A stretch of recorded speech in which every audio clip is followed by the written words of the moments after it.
வணக்கம் உடன்பிறப்புகளே. 2021 சட்டமன்ற தேர்தல் அப்போ தலைமை கழகத்தால் ஸ்டாலின் தான் வராரு, விடியல் தர போகிறாருங்கிற ஒரு பாடல் அந்தோணிதாசன் அவர்களால் பாடப்பட்டு வெளியிடப்பட்டு இருந்துச்சுங்க. இன்னைக்கு வரைக்கும் எல்லா கட்சி நிகழ்ச்சிகளிலும் கழக நிர்வாகிகளோட இல்லங்களிலும் தினந்தோறும் இந்த பாடல் ஒலித்து கொண்டு இருக்குங்க. என்ன சொல்லணும்னா, பல கட்சிக்காரங்க அவங்களோட மொபைலில் ரிங்டோனும் வச்சுருக்காங்க. எப்படி இந்த பாடல் அந்தளவுக்கு பிரபலமாச்சோ அதே போல் 2026 சட்டமன்ற தேர்தலுக்காக நம்முடைய தலைவர் அவர்கள் நேற்று ஸ்டாலின் தொடரட்டும் தமிழ்நாடு வெல்லட்டும்னு ஒரு பாடல் வெளியிட்டிருந்தாருங்க.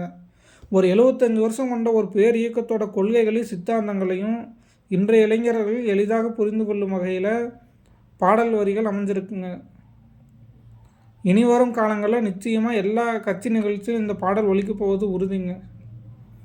இந்த பாடலுக்கான லிங்கை என்னுடைய கமெண்ட் பாக்ஸில் மென்ஷன் பண்ணியிருக்கேங்க. கழக உடன்பிறப்புகள் அனைவரும் இந்த பாடலை பதிவிறக்கம் செய்து கேட்டுட்டு எல்லா நிர்வாகிகளுக்கும் எல்லா கழக குரூப்புகளுக்கும் பகிரும்படி கேட்டுக்கொள்கிறேன். நன்றி, வணக்கம்.